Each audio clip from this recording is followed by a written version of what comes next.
There are names that echo through centuries, names that outlive kingdoms, survive wars, and transcend the very cultures that created them. Julius Caesar, Cleopatra, Alexander the Great. These were real people, flesh and blood, whose deeds were so extraordinary that history could not forget them. And then there is Merlin. He is perhaps the most famous wizard who ever was said to have lived. He has appeared in medieval Latin chronicles, Old Welsh poetry, Norman French romances, Elizabethan plays, Victorian novels, Hollywood blockbusters, and modern television series. His name is recognized in virtually every corner of the English-speaking world, and far beyond. But here is the question that has fascinated historians, folklorists, and scholars for over 1,000 years. Who, or what was Merlin really? Was there a real man behind the myth? How did a figure from the dim edges of Dark Age Britain grow into one of the most enduring legendary figures in all of Western civilization? Today, on Fame Breakthrough, we are going on a deep historical journey. We are going to strip away the Hollywood glamour, look past the long white robes and the pointed hat, and follow the true trail of Merlin from the earliest surviving written records, through the medieval imagination that built him into a titan, and all the way to his place in modern culture today. This is the story of how Merlin became famous, and it is a story more remarkable and more complicated than most people have ever been told. To understand Merlin, you must first understand the world he supposedly came from, and that world was one in collapse. In the year 410 AD, the Roman Empire officially withdrew its legions from the island of Britain. For nearly 4 centuries, Rome had governed this cold, rainy island at the northwestern edge of the known world. Roman roads, Roman towns, Roman law, all of it had transformed Britain from a collection of warring Iron Age tribes into a province of one of history's greatest empires. And then, almost overnight, it was gone. What followed was a period that historians sometimes call the Dark Ages, not because the people who lived through it were ignorant or barbaric, but because our written records of this era are so scarce that the history is genuinely difficult to see clearly. The towns decayed. The roads crumbled. The literacy that Rome had brought began to fade in many parts of the island. Into this vacuum came waves of new peoples, the Angles, Saxons, and Jutes from what is today Denmark and northern Germany. These were Germanic tribes, and they came not merely to raid, but to settle. Over the course of the 5th and 6th centuries, they gradually pushed the existing Romanized Celtic British population, the people we might call the ancient Welsh or the Britons, westward, into what is now Wales, Cornwall, and parts of Scotland. It was in this desperate, chaotic, heroic age of resistance that the legends of King Arthur and his court were first born. And it is here, somewhere in the shadows of this lost era, that the earliest traces of a figure we would one day call Merlin begin to emerge. The very first written source that scholars connect to the Merlin legend is not a romantic tale of wizardry. It is a history, or rather, something that claimed to be a history, written by a 6th century British monk named Gildas. In his work known as De Excidio et Conquestu Britanniae, which translates as On the Ruin and Conquest of Britain, Gildas wrote a passionate, mournful account of Britain's fall to the Anglo-Saxon invaders. He mentioned a figure called Ambrosius Aurelianus, a Roman-born leader of the British resistance, as one of the few shining lights in this terrible age. Ambrosius is important. He appears in later sources, and some historians believe he may have been a colonel, a real historical figure, around whom legends of a great British resistance leader eventually grew. Some of those legends, centuries later, would be attributed to Arthur. Others, as we shall see, would feed into the character of Merlin. The second crucial early text is the Historia Brittonum, the history of the Britons, traditionally attributed to a Welsh monk named Nennius, written around 830 AD. This text is fascinating because it is one of the first to mention both Arthur and a mysterious boy prophet. In the Historia Brittonum, there is a story about the British King Vortigern who is trying to build a great fortress, but the walls keep collapsing. His advisors tell him he must sacrifice a boy born without a father and sprinkle the child's blood on the foundations to make them hold. A boy is found, a boy whose mother was a nun who swore she had never been with a man, making the boy's father mysterious or supernatural by implication. This boy is brought before Vortigern, and rather than meekly accepting his fate, he challenges the king's advisors and reveals the true reason the walls are collapsing. Beneath the foundations are two dragons, one red, one white, locked in eternal battle. This boy is called in the Historia Brittonum Ambrosius, but crucially he is given the title Emrys, the Welsh form of the Latin Ambrosius, and he displays an extraordinary gift for prophecy and hidden knowledge. Here, scholars believe, is the seed of Merlin, a fatherless boy with supernatural wisdom and prophetic ability who confounds kings and reveals hidden truths beneath the earth. He is not yet called Merlin, but he is already performing Merlin's most iconic functions. At almost the same time, or perhaps even earlier in oral tradition, though committed to writing later, a completely different figure was developing in Welsh poetry and legend. This figure was not a court advisor or a prophesying boy. He was a wild man of the forests. His name was Myrddin. In a collection of early Welsh poems, some of which may have roots in the 6th century, though the manuscripts we have are medieval copies, Myrddin appears as a warrior bard who went mad after witnessing the horror of the Battle of Arfderydd, a real historical battle that took place around 573 AD in what is now southern Scotland or northern England. According to these Welsh texts, Myrddin had fought on the losing side. Overcome with grief and guilt for the carnage he had witnessed and perhaps participated in, he fled into the wild forest of Celadon, the great Caledonian forest of Scotland, and lived there alone, talking to animals, lamenting his fate and uttering strange prophecies. These poems, known as the Myrddin poems, portray this figure with great poignancy. He is not powerful. He is broken. He is a man undone by war, haunted by visions, speaking truths that others cannot hear because he has lost the framework of civilization that would have allowed him to be understood. This archetype, the wounded seer, the wild man in the forest, the prophet who stands outside of society precisely because he has been destroyed by it, is one of the oldest and most universal in human mythology. It appears in Norse tradition with the figure of Odin's madness. It appears in Near Eastern traditions with the wild man and Enkidu in the Epic of Gilgamesh. It appears across Indo-European cultures in various forms. And now it was appearing in early medieval Wales, in the form of Myrddin, and this wild, tragic bard prophet would become one of the most important building blocks of the Merlin we know today. It is worth pausing here to note that historians have debated whether Myrddin was a real historical person. Some scholars, such as the eminent Arthurian historian John Morris, believe there may have been a genuine 6th century bard by this name. Others are more skeptical. What is certain is that by the time the Welsh poems were written down in the 11th and 12th centuries, Myrddin had become a deeply established figure in Welsh cultural memory. Now we come to the single most important moment in the history of Merlin's fame, the moment when everything changed. The moment when a scattered collection of Welsh legends, Dark Age histories, and folk traditions were welded together into a single, towering literary creation that would capture the imagination of all of medieval Europe. That moment came in approximately 1136 AD, when a Welsh cleric named Geoffrey of Monmouth completed a work he called Historia Regum Britanniae, the history of the kings of Britain. Geoffrey of Monmouth is one of the most controversial and influential writers in all of medieval history.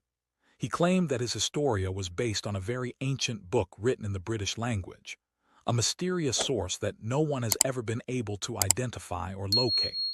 Most modern historians believe this ancient book either never existed or was far less significant than Geoffrey claimed, and that Geoffrey was, in large part, inventing or heavily embellishing his material. But here is the thing about Geoffrey of Monmouth. Even if he was inventing, he was doing so with genius. His Historia Regum Britanniae is a masterpiece of medieval storytelling. It traces the history of Britain from its mythological founding by a Trojan prince named Brutus all the way to the historical Anglo-Saxon conquests. And at the center of this grand saga stands two figures who would define Western literature for centuries: King Arthur and Merlin. Geoffrey took the prophesying boy Ambrosius from the Historia Brittonum, combined him with the wild seer Myrddin from Welsh tradition, renamed him, crucially, and we will come back to why, and introduce this composite figure to the Latin-reading world as Merlinus Ambrosius.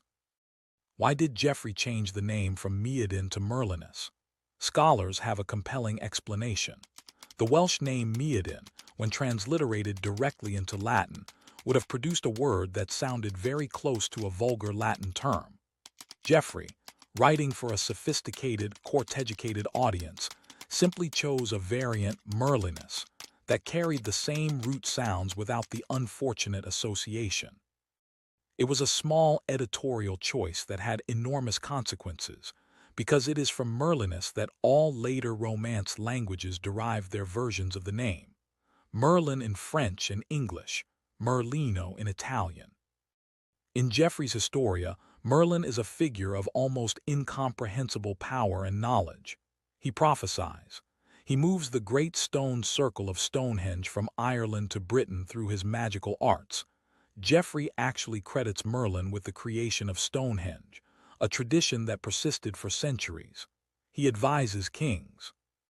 And in the moment that would become perhaps the most famous single act in all of Arthurian legend, he uses his arts to help the British King Uther Pendragon assume the form of another man, so that he might enter the castle of the Duke of Cornwall and lie with the Duke's wife, Igerna. From that union, Arthur is conceived. Before completing the Historia Regum Britanniae, Geoffrey also wrote a separate work, known today as the Prophetiae Merlini, the Prophecies of Merlin. This text, which Geoffrey claimed to have translated from the British language, consisted of a long series of cryptic prophetic utterances attributed to Merlin. These prophecies were written in the kind of dense, symbolic language that can be applied to almost any historical event after the fact, and they were. The Prophetiae Merlini became one of the most widely read and widely copied texts in all of medieval Europe. Kings, popes, and political factions cited Merlin's prophecies to justify their own claims and ambitions. The prophecies were applied to the Norman conquest of England, to the Crusades, to Scottish independence struggles, and to dozens of other historical events over the following centuries. Merlin had become, in a very real sense, a political tool. And this is part of the secret of Merlin's fame. Geoffrey of Monmouth did not merely write a good story. He created a figure so malleable, so symbolically rich, and so useful to those in power that society had every incentive to keep him alive, to keep copying his story, to keep adding to it. Merlin was famous not just because people loved him, but because powerful people needed him. Geoffrey of Monmouth wrote in Latin, the international scholarly language of medieval Europe. But Latin was not the language of ordinary people, of knights and courtiers, of the growing literate lay population that was beginning to emerge in 12th century Europe. For Merlin to truly become famous, not just among scholars but among the broader culture, his story had to be translated. And it was. In 1155, a Norman French poet named Wace completed a work called the Roman de Brut, a verse adaptation of Geoffrey's Historia written in Old French, the language of the Norman ruling class in England and of the French-speaking aristocracy across northern Europe. Wace's work introduced the Arthurian legends and Merlin to the courtly Romance tradition. He also added, for the first time, the detail of the Round Table, a physical symbol of the ideal of knightly equality that would become central to all later Arthurian tradition. A few decades later, Around 1190, an English priest named Layman translated and expanded Wace's work into Middle English, producing a long poem called the Brut. Layman's Brut is significant because it represents one of the first major literary works in the English language after the Norman conquest, and it brought Merlin's story to English-speaking audiences in their own tongue. With each translation, with each retelling, Merlin grew. New details were added. New episodes were invented. The character became richer, more complex, more contradictory, and therefore more fascinating. By the late 12th and early 13th centuries, a crucial new element was being woven into the Merlin legend: Christian theology. And the man most responsible for this transformation was a French poet named Robert de Boron. Robert de Boron, writing around 1200 AD, composed a verse romance called Merlin, and in this work, he gave the figure of Merlin an entirely new backstory, one rooted in Christian cosmology. According to Robert, the devil, furious at Christ's harrowing of hell and the salvation of souls, determined to create a counter-messiah, a being who would serve evil as Christ served God. The demons selected a virtuous woman and caused one of their number to father a child upon her while she slept. The plan backfired. The woman, being virtuous, immediately confessed to a holy man and was absolved of her unwitting sin. The child was born, but because of his mother's virtue and the grace of God, the demonic heritage that was meant to make him evil instead gave him extraordinary gifts. Knowledge of the past and present, inherited from the demon, combined with prophetic knowledge of the future, granted by God's grace as a reward for his mother's righteousness. This child was Merlin. Robert de Boron's innovation was brilliant in its theological daring. He took a figure that had pagan, Celtic roots and gave him an origin story that made him simultaneously demonic and sanctified, a living embodiment of the Christian concept of grace triumphing over evil nature. This Christian framework made Merlin not just acceptable but positively interesting to a deeply religious medieval audience. He was not simply a wizard or a prophet. He was a cosmic figure, a being poised at the junction of heaven and hell, using his supernatural gifts, in spite of their dark origin, in the service of God's plan for Britain. Robert de Boron also deepened Merlin's connection to the Holy Grail, the sacred cup of the Last Supper, weaving Merlin into a grand narrative that linked the Arthurian legends to the holiest relic in Christendom. This connection would prove enormously influential on all subsequent versions of the Arthur and Merlin story. The 13th century saw the production of the greatest and most influential collection of Arthurian prose, romances in all of medieval literature. The Vulgate Cycle, also known as the Lancelot Grail Cycle. This vast body of Old French prose, written by multiple anonymous authors, probably in French monasteries, between approximately 1215 and 1235 AD, ran to millions of words and told the complete story of the Arthurian world from its mythological origins to its tragic destruction. The Vulgate Cycle devoted enormous attention to Merlin. The section known as the Histoire de Merlin, the story of Merlin, expanded Robert de Boron's account into a lengthy prose narrative. It told the story of Merlin's supernatural birth, his role in the conception and early life of Arthur, and his establishment of the Round Table as an institution. It depicted Merlin as the great architect of Arthur's kingdom, the invisible hand guiding events toward the fulfillment of God's plan. But the Vulgate Cycle also introduced one of the most poignant and fascinating elements of the Merlin legend: his downfall at the hands of a woman he loved. In the Vulgate tradition, Merlin becomes enchanted by a young woman variously named Viviane Nimue, or the Lady of the Lake. She learns his magical secrets from him, in some versions seducing him to extract this knowledge, and ultimately uses his own arts to imprison him forever. In some versions, he is enclosed in a cave beneath a stone. In others, he is trapped in an invisible tower of air. In others still, he is locked within the trunk of an ancient tree in the enchanted forest of Broceliande in Brittany. This is an extraordinary moment in the legend.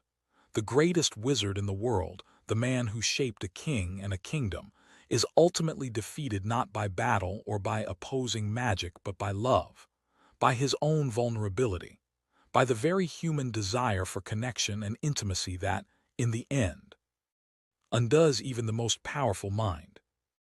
Medieval audiences found this deeply moving, and it established a pattern that would recur in later Merlin stories: the idea that wisdom and power, no matter how vast, cannot fully protect us from our own hearts.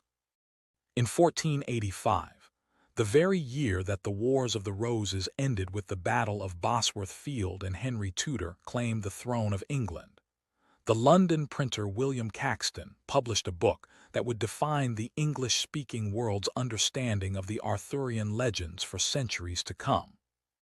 The book was called Le Mort d'Arthur, The Death of Arthur, and it was written by a knight named Sir Thomas Malory, who completed it in prison around 1470 and died before seeing it published. Malory's Le Mort d'Arthur is a synthesis and translation of the major French Arthurian romances into English prose, but it is far more than a mere translation. It is a work of genuine literary artistry, condensing the enormous complexity of the French sources into a narrative that is far more accessible, more emotionally direct, and more dramatically powerful than anything that had come before it in English. Malory's Merlin is a figure of tremendous authority and slightly unsettling mystery. He moves through the early books of Le Mort d'Arthur as the prime mover of events, arranging the sword in the stone by which Arthur proves his right to the throne, advising the young king on matters of war and governance, and generally functioning as a kind of divine instrument ensuring that the prophecies are fulfilled. He disappears from the narrative relatively early, imprisoned by Nimue, but his shadow falls over the rest of the story. The kingdom he helped to build slowly destroys itself, and there is a melancholy suggestion that, without Merlin's guiding hand, the idealism of Camelot was always going to be vulnerable to human weakness. The timing of Malory's publication was not coincidental in its significance. The new Tudor dynasty had a keen interest in the Arthurian legends. Henry VII named his eldest son Arthur, explicitly invoking the prophecy of the once and future king. The story of Merlin and Arthur was not just literature. It was dynastic propaganda. It was national myth, and Caxton's printing press meant it could be reproduced and distributed at a scale previously impossible. Merlin entered the age of the printed word, and his fame spread accordingly. The 16th century brought new dimensions to the Merlin legend, as Renaissance writers engaged with the Arthurian material through the lens of classical humanism, Protestant theology, and English nationalism. The most significant Elizabethan treatment of Merlin appears in Edmund Spenser's epic poem The Faerie Queene, published in 2 installments in 1590 and 1596. Spenser's great allegorical poem, dedicated to Queen Elizabeth I and intended as a celebration of Protestant English virtue, features Merlin in a memorable episode in Book 3. In Spenser's telling, Merlin has a great magical mirror, a glass that shows the viewer events happening far away and the future fates of people. The knight Britomart sees her destined lover in this glass and sets out on her quest. When she later visits Merlin in his cave, he prophesies to her the long line of British kings who will descend from her union, a lineage that Spenser carefully constructs to lead, ultimately, to Elizabeth I herself. Here, Merlin is being used in his most politically potent mode, as a validator of royal legitimacy. His prophecies are not just entertainment. They are ideological arguments, woven into the fabric of national mythology to assert that the present ruler is the fulfillment of ancient destiny. This use of Merlin as a political prophet had, of course, a very long history by this point. It went all the way back to Geoffrey of Monmouth in the 12th century. But in the Elizabethan context, with England defining itself as a Protestant nation against Catholic Europe and crafting a new sense of national identity, the figure of the ancient British prophet had particular power. The 19th century saw an extraordinary revival of interest in the Middle Ages across European culture. The Romantic movement, with its celebration of the past, of nature, of emotion, and of national folk traditions, found the Arthurian legends irresistible. And no Victorian writer engaged with those legends more seriously, or with more lasting impact, than Alfred, Lord Tennyson. Tennyson worked on his Arthurian cycle, known as the Idylls of the King, for most of his adult life. The complete work was published between 1859 and 1885, and it was enormously popular. It ran to multiple editions and was read throughout the English-speaking world. Queen Victoria herself was moved by it and gave Tennyson a personal copy to Tennyson after the death of Prince Albert. In the Idylls of the King, Merlin is a haunted, melancholy figure, one of the most psychologically complex portrayals of the wizard in literary history. Tennyson's Merlin is a man who knows too much. He can see the future, including the doom that awaits Camelot, and that foreknowledge has become a kind of paralysis. He is described as being half sick of the burden of his own wisdom. His enchantment by Vivian, Tennyson's name for Nimue, is presented as a moral failure as much as a romantic one. Vivian is a corrupt creature of the court, and Merlin's susceptibility to her represents the weakness of pure intellect when confronted by embodied desire. It is a Victorian reading, concerned with duty, purity, and the dangerous power of female seduction, but it is written with great poetic power. Alongside Tennyson's literary Merlin, the Victorian period also produced the great visual tradition of Merlin through the Pre-Raphaelite painters, artists like Edward Burne-Jones, who painted the haunting Merlin and Nimue, and John William Waterhouse, whose enchanting scenes of Arthurian legend helped fix in the popular imagination the visual iconography of Merlin as an ancient, white-bearded sage. This is the Merlin most of us picture today. The long white beard, the robes, the staff, the ancient eyes that hold too much knowledge. This image owes more to Victorian Romanticism than to any medieval source. But it stuck, and when the 20th century began its love affair with fantasy literature and film, this was the Merlin it inherited. The 20th century did not merely maintain Merlin's fame. It exploded it to a global scale that no medieval scribe could have imagined. The first major 20th century literary treatment that reshaped Merlin for a modern audience came from T.H. White, whose four-novel sequence known collectively as The Once and Future King was published between 1938 and 1958. White's Merlin is one of the most original and delightful interpretations in the entire tradition. White made a single, brilliantly eccentric decision. Merlin lives backwards in time. He was born at what is, for everyone else, the end of history, and he moves through time in the opposite direction from everyone around him. This means that he already knows how everything ends, which gives White's Merlin a quality of tender, rueful foreknowledge that is utterly unlike anything in the medieval sources. White's Merlin is also comic, curmudgeonly, deeply humane, and above all a teacher. His relationship with the young Arthur, whom he calls the Wart, is at the heart of the first book, The Sword in the Stone, and it is one of literature's great portrayals of a mentor and student. White's Merlin educates Arthur not through lectures but by transforming him into various animals, a fish, a hawk, an ant, a wild goose, each transformation teaching the future king a different lesson about power, freedom, justice, and the nature of society. Walt Disney adapted The Sword and the Stone into an animated film in 1963, introducing White's Merlin to generations of children who had no idea they were encountering a figure with a thousand-year literary history behind him.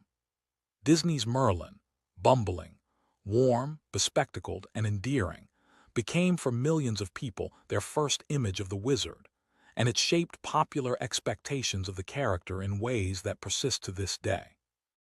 The Broadway musical Camelot, based on White's work, opened in 1960 and was enormously successful, running for years and starring Richard Burton and Julie Andrews. The cast recording became one of the best-selling albums of its era, and President John F. Kennedy famously associated his administration with the romantic idealism of Camelot, a cultural connection that gave the Arthurian legends, and by extension Merlin, a new and unexpected resonance in American political life. The 1981 film Excalibur, directed by John Boorman, brought a darker, more mystical Merlin to cinema audiences. Nicol Williamson's performance as Merlin in that film, wild-eyed, mercurial, laughing at the absurdity of human affairs, is considered one of the finest portrayals of the character on screen and influenced many subsequent interpretations. Television, meanwhile, made Merlin a fixture of popular culture in a new way. The BBC series Merlin, which ran from 2008 to 2012, reimagined the wizard as a young man Merlin before he became the great sage of legend, and attracted a massive global audience. By inverting the traditional dynamic and making Merlin young, contemporary, and uncertain, the show found a way to make the ancient character relevant to 21st century viewers. We have now followed the trail of Merlin across more than 15 centuries of history, from the dim mists of post-Roman Wales and Scotland, through the medieval imagination of France and England, through the Renaissance and the Victorian Age, and into our own century. At every step of this journey, people have kept Merlin alive. They have retold his story, reinterpreted his meaning, adapted him to new circumstances. Why? What is it about this figure that refuses to die? Part of the answer is structural. Merlin is a mentor figure, and the mentor figure is one of the most deeply rooted archetypes in all of human storytelling. Every culture has its wise elder, its guide and teacher, its figure of ancient knowledge who helps the young hero navigate a world of overwhelming complexity. In the Arthurian tradition, Merlin fulfills this role with almost perfect completeness. He is the one who sees what others cannot, who knows what must be done when the king is uncertain, who bears the burden of foreknowledge so that those around him can act freely. There is also something profoundly moving in Merlin's fundamental vulnerability. Despite all his power, despite knowing the future, despite being able to move stones and reshape reality through his arts, he is not immune to love. He is not immune to loneliness. He is not immune to the very human desire for connection that ultimately leads to his imprisonment. In Merlin, we see the paradox that power and wisdom do not guarantee happiness, that the most knowing mind in the room may also be the loneliest heart. Merlin also represents something specific to the Western cultural tradition, the synthesis of the rational and the mystical, the classical and the supernatural, the Christian and the pre-Christian. He stands at the crossroads of worlds, belonging fully to none of them, able to move between them because he partakes of all of them.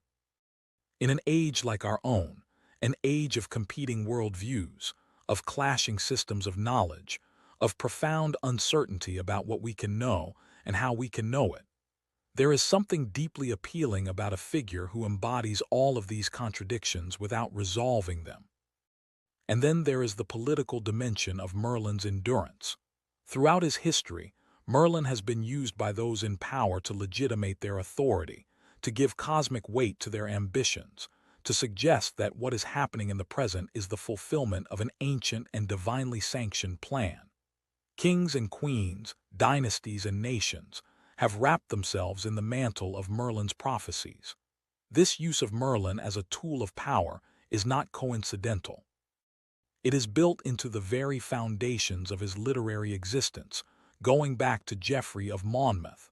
Merlin was famous in part because power kept making him famous. No examination of Merlin's fame would be complete without addressing the question that haunts the entire subject. Was there ever a real person behind the legend? The honest scholarly answer is, possibly, but we cannot know for certain. The Welsh Myrddin poems suggest a real 6th century figure, a bard who went mad after the Battle of Arfderydd in approximately 573 AD. The scholar Aoh Jarman, who spent much of his academic career studying the early Welsh Myrddin material, concluded that there is enough consistency in the tradition to suggest it preserves the memory of a real person, however distorted by later legend-making. This view is not universally accepted, but it remains a credible scholarly position. The figure of Ambrosius in the early British sources, the prophesying boy of the Historia Brittonum, the military leader Ambrosius Aurelianus mentioned by Gildas, may represent another real historical figure whose identity and achievements were gradually mythologized. Some historians believe that aspects of the historical Ambrosius fed into the Merlin tradition. There are also scholars who point to parallels between Merlin and figures in other Celtic traditions. The Irish figure of Myrddin Wyllt, a warrior driven mad by battle who flees to the forest and develops prophetic abilities, is strikingly similar to the Welsh Myrddin. This parallel suggests a broader Celtic archetype of the mad prophet warrior that may have had roots in real social practices. The figure of the bard or druid who, through some experience of extremity, gained access to hidden knowledge. What is certain is that, by the time Geoffrey of Monmouth got hold of the material in the 12th century, whatever historical kernel may have existed was buried under centuries of legend, poetry, and oral tradition. Geoffrey himself was not interested in historical accuracy in the modern sense. He was interested in telling a great story that served political and cultural purposes. The Merlin that emerged from his pen was a literary creation, even if some of his roots stretched down into historical soil.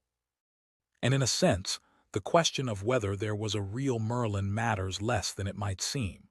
What matters is what people believed, and what they made of that belief. The belief in Merlin and the continuous reinvention of Merlin's story is itself a historical fact of enormous significance. Regardless of whether a 6th-century Welsh bard named Myrddin really did go mad in the Caledonian forest, millions of people across 1,000 years of Western history have found in the figure of Merlin something that spoke to their deepest needs and fears and hopes. That is a reality, perhaps the most important reality, of Merlin's existence. Today, Merlin is everywhere. He appears in fantasy novels on virtually every bestseller list. The figure of the wise wizard mentor, Gandalf in Tolkien's works, Dumbledore in J.K. Rowling's Harry Potter series, Obi-Wan Kenobi in Star Wars, all descend, directly or indirectly, from the Merlin archetype. Tolkien himself was deeply steeped in medieval Arthurian literature, and the parallels between Gandalf and Merlin are not coincidental. In video games, Merlin appears in titles spanning multiple genres and platforms, from classic adventure games to massive multiplayer role-playing games. The wizard archetype, the sage who provides guidance, the magic user whose power is earned through knowledge rather than physical strength, is one of gaming's most fundamental character types, and it traces its lineage back through centuries of literary tradition to the figure we have been following in this video. Academic interest in Merlin has never been stronger. The field of Arthurian studies is vibrant and international, with scholars in dozens of countries examining the legend from historical, literary, gender, political, and psychological perspectives. The journal Arthuriana, published since the 1980s, devotes significant attention to Merlin and the traditions surrounding him.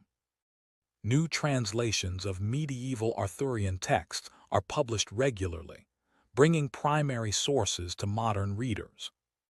And in popular culture, the appetite for Arthurian retellings shows no sign of diminishing. Films, television series, graphic novels, podcasts, and online fiction continue to reinvent the legend for new audiences, approaching it from new angles. Feminist retellings that give voice to figures like Nimue and Guinevere, post-colonial readings that interrogate the politics of the legend, genre-bending experiments that place Merlin in entirely unexpected contexts. This creative restlessness around the Merlin legend is itself a sign of the legend's health. Dead stories do not get retold. Exhausted myths do not inspire new interpretations. The fact that writers, filmmakers, game designers, and storytellers of every kind keep returning to Merlin, keep finding new things to say about him, new aspects to explore, new relevances to discover, tells us that the figure is still alive, still necessary, still speaking to something in us that other stories do not quite reach. We began this journey with a question: how did Merlin become famous? And now, having traveled across 15 centuries of history, we can attempt an answer, though it is, inevitably, a complex one. Merlin became famous because of the creative genius of Geoffrey of Monmouth, who took scattered fragments of Welsh legend, Dark Age history, and folk tradition, and welded them into a single compelling character with a coherent identity and a gift for prophecy that could be applied to any political situation. He became famous because of the extraordinary richness of the tradition that grew up around him. French Romance writers, English poets, Victorian novelists, 20th century fantasists, each adding new layers, new depth, new relevance to a figure that proved endlessly plastic and endlessly productive. He became famous because power repeatedly found him useful, because kings and dynasties needed his prophecies to legitimate their ambitions, because nations needed his ancient authority to anchor their newest aspirations.